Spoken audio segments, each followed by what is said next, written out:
CJ Hobgood and Jordy Smith have just reached the halfway point on the 2013 ASP World Tour, with varying degrees of success at the last event, the Oakley Pro Bali.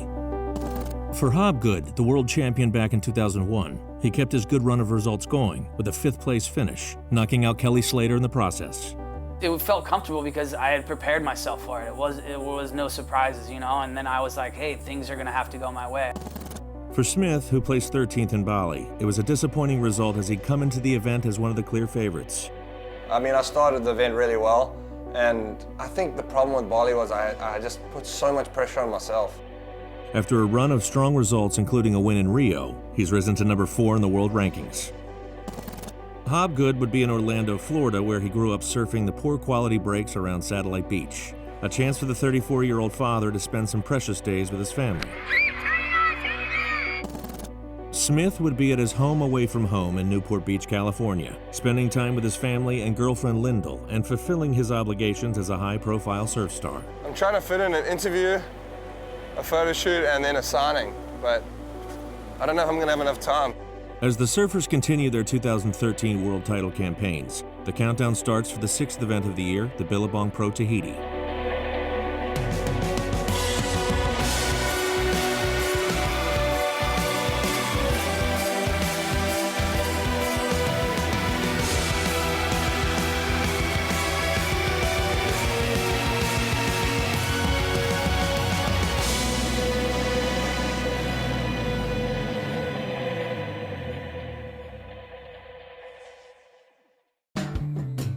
Orlando in Central Florida is where Tour veteran CJ Hobgood calls home. Today he's using a valuable day off to indulge in the traditional Floridian pursuit of airboating. There's this thing called airboats. It's just like a giant fan that pushes, it's kind of almost like a hovercraft, I guess, like a redneck hovercraft, I guess. Living in an area where the nearest wave is an hour's drive away, it's other activities beyond surfing that keep Hobgood busy when back at home between World Tour contests. Thanks for taking us out, dude. Yeah, anytime, man. For sure, man. Surfing's a part of my life and it's in my DNA, but when I come back, I don't surf. I don't think about waking up and surfing every day. That doesn't consume my life anymore.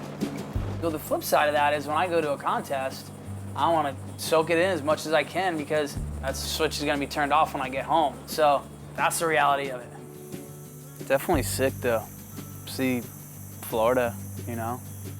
I guess is what makes Florida special, you know. Ain't really so much the waves. Yeah, the gator back here is upset. That one going across right there, that was big. He's over 10 for sure.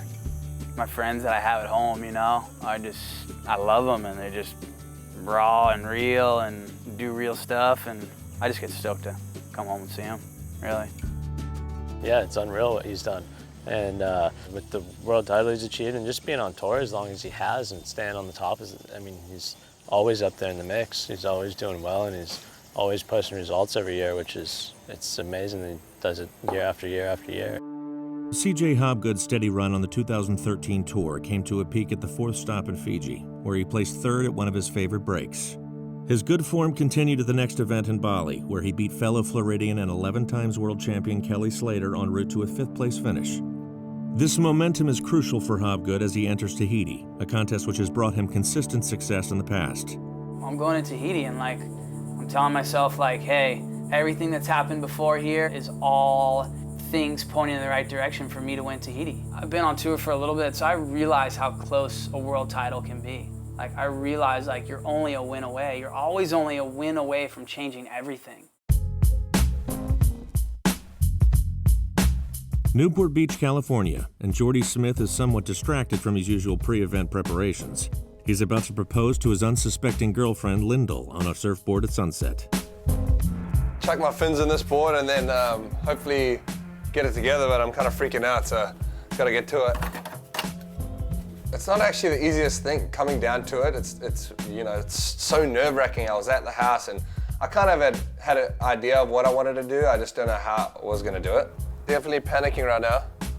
Can't get these things in fast enough. Yeah, the sun's setting, so I don't know how much longer we got. Freaking out. I was looking for fins and screws and I couldn't find things and I was running around the house and going is this the right plate? Is this the right fin? Yes, he was acting strange. I don't know why I didn't pick up on it, because he was a little bit like paranoid about stuff and like tweaky, if you will. And Got to freaking put the ring in there and bloody underneath my watch, and how am I going to get it out, and all these things, you know. So much just going on. I was like, oh my God, very nervous, very nervous. Trying to make sure everything's on. I remember saying to him, he was trying to get stuff together and trying like, he was like rushing, and I'm like, why are we rushing? We're just going down to the beach. And he's like packing a bag and stuffing things, and I'm like, babe, we're just, you know, we're not going to go charge. We're just going down to the beach for a tandem surf. So I should have been on to him, but I wasn't. Got down there and I was like kind of slowing it all up, like, oh my God, you know, when am I gonna put the ring in my wetsuit? Like, I've got this box hole thing, it's just gonna be showing.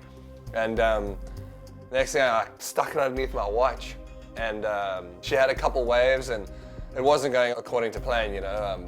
I don't think these kind of things ever do. She's like, no, babe, it's too big for me, I wanna go in, I'm over it. And I'm just going, oh no, okay, one more, come on, just one more wave, please, one more wave. One of the crazy things is I remember almost dropping the ring while I was in the water. You know, my heart was in my mouth. I think he's crazy for doing that. Like, who does that? It was underneath his watch. If he dropped it, we would never have found it. I would have made him get down there with a metal detector. Almost losing it, getting on the board, paddling, standing up, and jumped up on one knee and asked her, will she marry me? She said yes and fell off the board. I couldn't believe it. He was like, babe, turn around, turn around. And I'm like, why do I want to turn around? And I looked and I was like, oh, you're kidding me. I just burst out laughing. It was like more of a hysterical laugh / cry / what the hell is going on? And only Jordy could have pulled that off. I got engaged to the person I love, my best friend. And yeah, it was really romantic for myself, you know. Kind of shed a little bit of a tear just quietly, but it was pretty crazy. But I'm stoked and, you know, happy and yeah, on top of the world.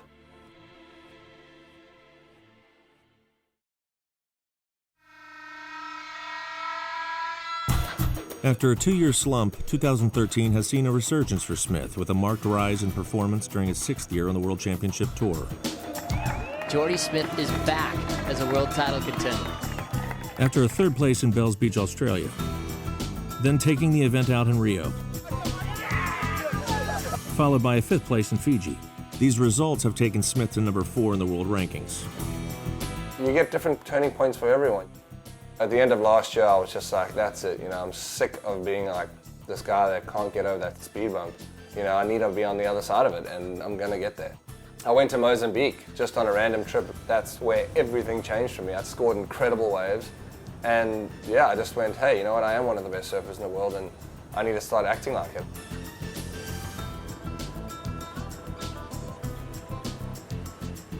Now, you know, I'm just in the most incredible place I could ever be in. I've got everything I need in the world and everyone's behind me, and I've just got one more thing left to conquer, and that's a world title, and I'm putting my head down and giving it my best shot.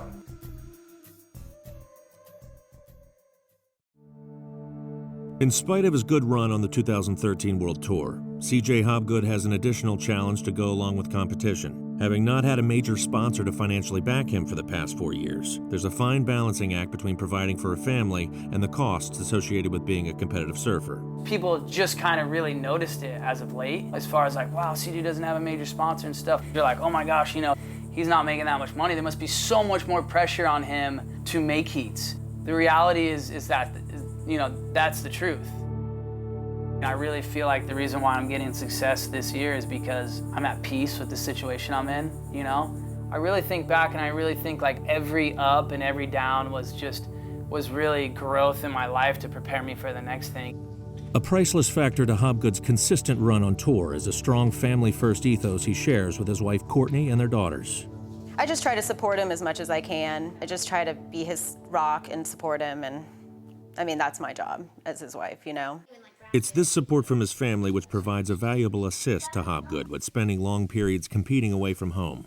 He's really hard on himself more than anybody, and so when he's gone for that long, he'll call me and he's the one like, I miss you guys, and I'm just like, we're fine, you know, and we just do our best to stay as positive as possible because otherwise it affects his heats, it affects his mindset, you know, and that's his job, and we just want him to be able to do the job as best as he can. The way you always look at it, you know, is just like, dude, when I am home, like the time I do get to spend with my kids is like, really, you just hang on to those moments and those things supersede everything else.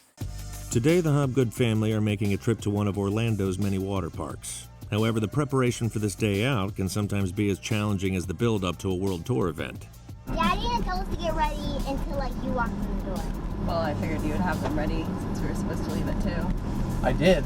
I was like, you girls want to go upstairs and get your bathing suits on? You guys want to go upstairs? You gave a 7 and an 8-year-old choice to get ready. There's a running theme here. I can't win, but it's all good. So yeah, it's my home break. It's a nice right and a left. I'm pretty much local here. A little crowded today. I don't like I don't like it being this crowded, but we'll get you guys a wave. To this day, like one of the top things that my mom always said to me was like, dude, it's not about things, it's always about people. Surfing, yeah, that's great and whatever, but like the only thing you're gonna have, like take all your money away, take everything away, what do you got? You got people, you got your family. That was a wave!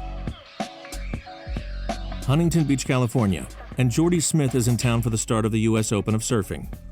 He's got a busy day ahead of him with photo shoots, interviews, and signings for his sponsors, all of which make up the various obligations of life as a modern-day professional surfer. You know that your sponsors take care of you all year and they look after you all year, so it's the least I can do is be here for this week and yeah, supporting them.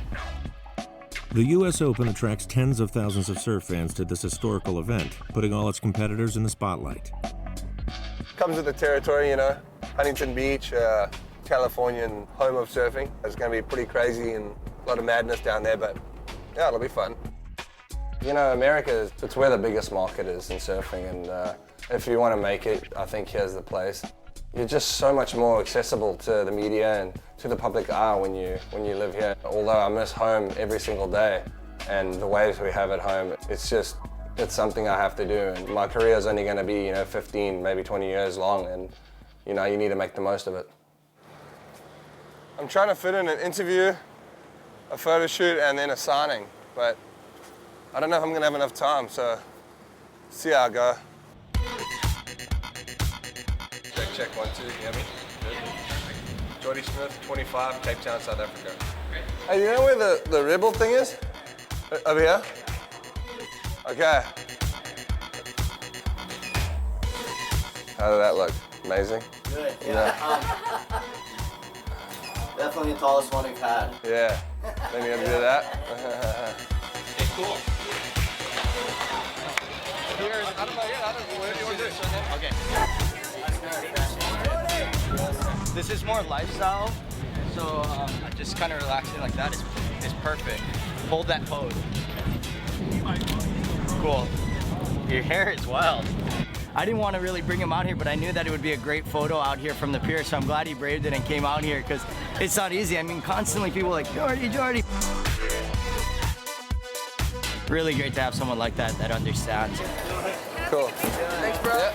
You're God to us. Next on the agenda is signing. I think I got a signing next door at HSS. Either at HSS or here at Jack's. I'm not too sure. Hey. What's up? Hi. Thank you. No problem. You speak to a lot of surfers, they're going to tell you that they feel like it's kind of like a job.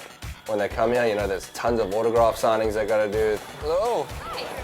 Thank you. Thank you. Thank you. Thanks. Thank you. No problem. This is kind of a daily thing most of the riders have to do. Everybody just wants Instagram photos now. It's been a bit weird this week. I feel like my privacy's been invaded a little bit. The most peaceful place for me all week is in the ocean, and it's still pretty hectic. It's great for surfing. It's great for people being excited about what we do. Thank you so much. No worries. Appreciate it. In the big scheme of things, like, come on, man, is it really that bad, I definitely don't want to be sitting behind a desk somewhere, typing away, having my boss shout at me. Like, it's not that bad. You actually have just got to get amongst it. All right, when you're ready, you're going to play for your life.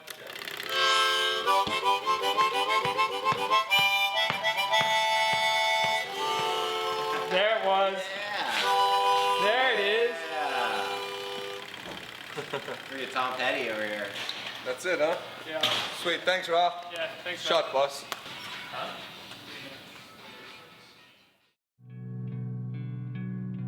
CJ Hobgood is at home in Orlando, Florida. Having been on tour for 14 years, his thoughts are turning to life after professional surfing. I've definitely prayed, and like when people come up to me, they're like, hey CJ, you know, what can we pray for you about? I'm like, hey man, you know, if you want to pray for me about something, pray that God gives me a job outside of surfing, because I'm not gonna be surfing for too much longer, you know? It's the transition, it's the next chapter, and it's the hardest thing for sporting people to do, you know? That's what we're talking about here. And I'm not saying this is the answer and all this stuff, but hey man, I'm trying. Today he's on his way to a meeting with an investor at Fanatic, a fin subscription company where Hobgood has recently taken on a marketing role alongside competing on the World Tour. CJ. Chris. How are you, man? What's up, man? Good, Long time good. no see, bro. Nice work in Bali. Oh, thanks, man. On today's agenda, Hobgood is giving the investor a rundown on some new products in Fanatic's range of fins. Good to see you, man. Good to see you, buddy. Yeah, it's been dude. a while, huh? I know, man. How's everything going? Doing well. So Chris told me to bring the new FCS2 so you could see what it's all about. This is where it's going. I feel like these new systems, and when people coming out with new systems, that is what Fanatic's tailored for. Right. Like if I'm going, great, I love my whatever fins, you know, and I'm like, I want to try that new system. It's like, but I don't have $100 to spend on a new set of fins. Right. Of course, you're gonna go into Fanatic. You're gonna use every set of fin. You're gonna test it and go, wow, this product really is good. As anybody who knows CJ is that he is a very passionate individual with a lot of drive behind everything that he does. And to us, there's the energy of what he knows in the surfing world. That's why we all believe in it, and that's why that's why you're here. That's why we're here. Good stuff. Of course I'm preparing for the next thing, and of course I'm ready for it to come along, you know, and of course those thoughts are going through my head, and because that's the reality. But the flip side of that is like, just because I say and think those things doesn't take away from I could win a world title this year. As the countdown period to the Billabong Pro Tahiti commences, after a run of good form, both surfers reflect on what has gone before. But as the surfing world turns its attention to the US Open, the surfers focus on what it's going to take to perform at their very best. For Smith, the fire's back, an awakening of the South African lion. He must now face the very surfers who would seek to dethrone him from his top 5 berth. For Hobgood, a tour vet, who himself admits his days on the tour are numbered, he only need prove things to himself and those close to him. But can he keep winning, earning crucial prize dollars in the process? Their destinies will align soon enough on a small island in the South Pacific. Until then, there's a constant: competition, family, and a hunger for success. Next time on 21 Days. Not too many people can relate because I'm competing against someone that's literally identical, like my same DNA. They're fully having a go at each other. You know, it's the biggest surf event in the world, and yeah, I just would really love to take it out with a win.